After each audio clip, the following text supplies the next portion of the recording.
Good morning, students. Today we will continue our chapter Natural Vegetation and Wildlife. In the previous video, we have discussed the introduction of this chapter.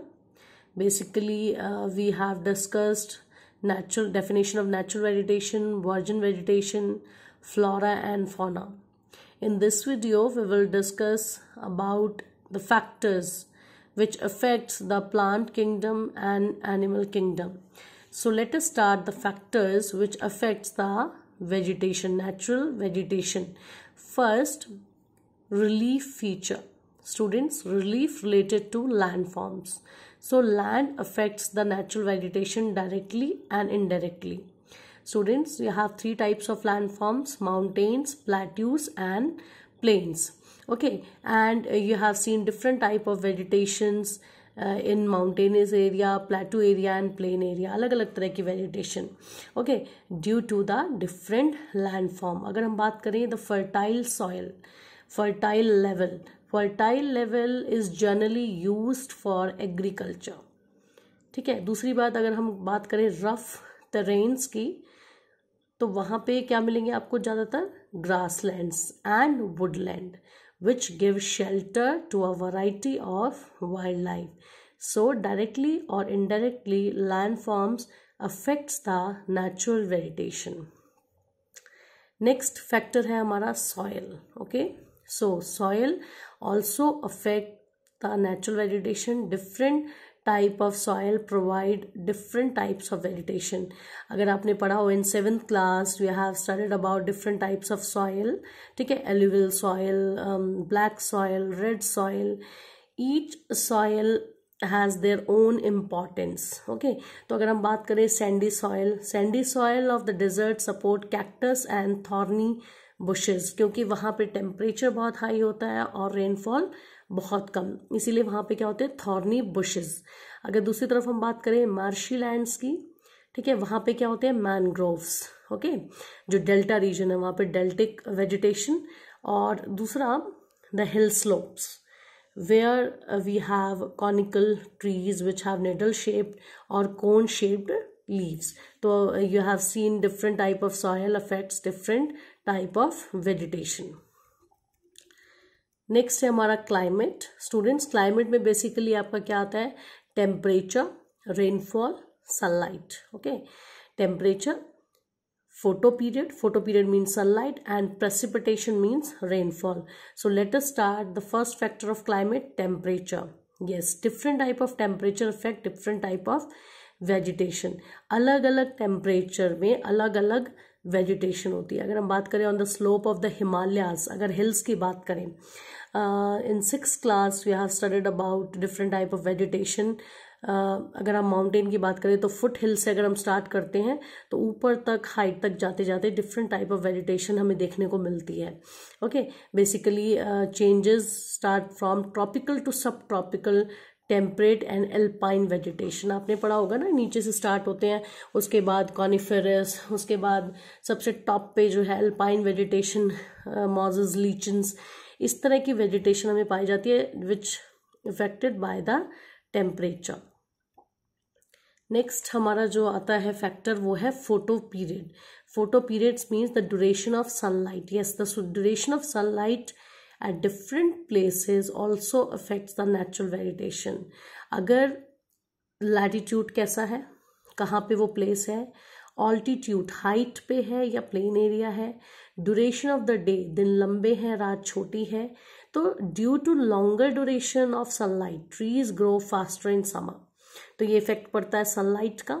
Okay, next factor है हमारा precipitation means the rainfall. Yes, in India, almost the entire rainfall is brought in by the advancing southwest monsoon June to September and retreating northeast monsoon. You have already studied these type of monsoon in climate chapter. Okay, so areas of heavy rainfall have more dense vegetation. जैसे हम बात करते हैं tropical evergreen forest की, तो वहाँ पे बहुत ज़्यादा बारिश होती है, इसीलिए जो ये फॉरेस्ट है बहुत घने होते हैं as compare to area of less rainfall. जहाँ पे अब सहारा डेजर्ट है वहाँ पे रेनफॉल बहुत ही कम है, ठीक है, डेजर्ट एरिया है लेस देन 50 सेंटीमीटर, तो वहाँ पे बहुत कम क्या पाए जाते हैं, ट्रीज, ज़्यादातर कैक्टस और थॉर्नी बुशेस होती हैं। हमारा नेक्स्ट टॉपिक है why forest are important for human beings. ये बहुत ही इजी क्वेश्चन, आपने 6th 7th 8th क्लास में ये क्वेश्चन पढ़ा होगा। Why forest are important? First, forest are renewable resources, ठीक है, इसको हमें लगा कर रिन्यू कर सकते हैं, which enhancing the quality of environment. Yes, जितने ज़्यादा फॉरेस्ट होंगे हमारा एनवायरनमेंट उतना ही क्लीन होगा, उसकी क्वालिटी उतनी ही अच्छी होगी। Forest also responsible to modify the climate, ठीक है, क्लाइमेट उतना अच्छा होगा, ना ज़्यादा गर्मी, बहुत ज़्यादा हाई टेम्परेचर नहीं होगा। Control soil halogen, yes, soil halogen नहीं होगा। रेगुलेट स्ट्रीम फ्लो, यस, पानी का बहाव, support a variety of industries, provide livelihood for many communities and offer panoramic view for recreation. मतलब जो कहते हैं ना, एक सीन जहाँ पे प्लांट्स हैं, एनिमल्स हैं, वो क्रिएट करते हैं forest. And they control wind force and temperature which causes rain. तो फॉरेस्ट जो है वो इनडायरेक्टली रेन के लिए भी रिस्पॉन्सिबल है। And they provide humus to the soil and shelter to the wild life. Humus, soil के अंदर जब पत्ते गिरते हैं फॉरेस्ट के पेड़ों के, तो वो क्या हो जाते हैं, सॉइल में मिक्स हो जाते हैं, which create humus, a dark substance, and shelter to the wild life. Yes, but natural vegetation has undergone many changes due to several factors such as the growing demand for cultivation and development of industries and mining. अब धीरे धीरे population इतनी बढ़ रही है जिससे जो हमारा फॉरेस्ट एरिया है उसका सरफेस बिल्कुल चेंज हो चुका है, ज़्यादातर एग्रीकल्चर लैंड में बदल गया है। उसके बाद और पॉपुलेशन बढ़ रही है तो एग्रीकल्चर लैंड खत्म हो रहा है, इंडस्ट्रीज, माइनिंग के लिए अर्बनाइजेशन और ओवर ग्रेजिंग ऑफ पास्चर्स, इन सब में लैंड को कन्वर्ट किया जा रहा है।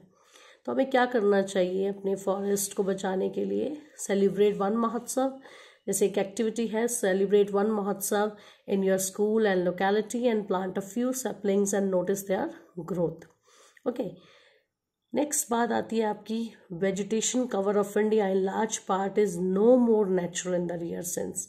आप लोग हिल स्टेशंस पर घूमने जाते हो क्योंकि वहाँ का टेम्परेचर जो होता है गर्मियों में बहुत कम होता है, लेकिन जो हिली एरिया है यहाँ पे भी धीरे धीरे हमारी जो रियल सीनरी है वो ख़त्म होती जा रही है। Okay, the hilly region of central India and the Marusthali, the vegetation is most of the areas has been modified at some places or replaced or degraded by human occupancy। Human interference की वजह से हमारे जो forest हैं ये धीरे धीरे ख़त्म होते जा रहे हैं। Students, do you know, according to India State of Forest Report 2011, the forest cover in India is 21.05%, जबकि कितना होना चाहिए इकोलॉजिकल बैलेंस को मेंटेन करने के लिए? 33%। नेक्स्ट हमारा टॉपिक है इकोसिस्टम। यस, इकोसिस्टम क्या है? इकोसिस्टम बेसिकली इकोसिस्टम जहाँ पे प्लांट्स भी हैं, all the animals, plants in an area are interdependent and interrelated in their physical environment. Students, in 7th class you have studied about physical environment, includes non-living things like land, soil, water, ये जितनी भी है physical environment है। और दूसरी तरफ क्या है? Biological environment, means plants, animals and human beings, all the living beings includes in the biological environment. So physical and biological environment are inter related and that forming an ecosystem. Ecosystem में plants भी हैं, animals भी हैं जो एक दूसरे पर depend करते हैं, और इसमें सबसे बड़ा इंपॉर्टेंट फैक्टर है human beings. Human beings are also an integral part of the ecosystem. But how do human beings influence the ecological of a region? कैसे ह्यूमन बींग जो है वो किसी प्लेस के इकोसिस्टम को डिस्टर्ब कर सकता है? कैसे वेजिटेशंस, देखो human beings they utilize the vegetation and wild life. The greed of human beings leads to overutilization of these resources। आदमी ने अपनी भूख मिटाने के लिए हमारे इकोसिस्टम को बहुत ज़्यादा नुकसान पहुंचाया, because they cut the trees and kill the animals creating ecological imbalance.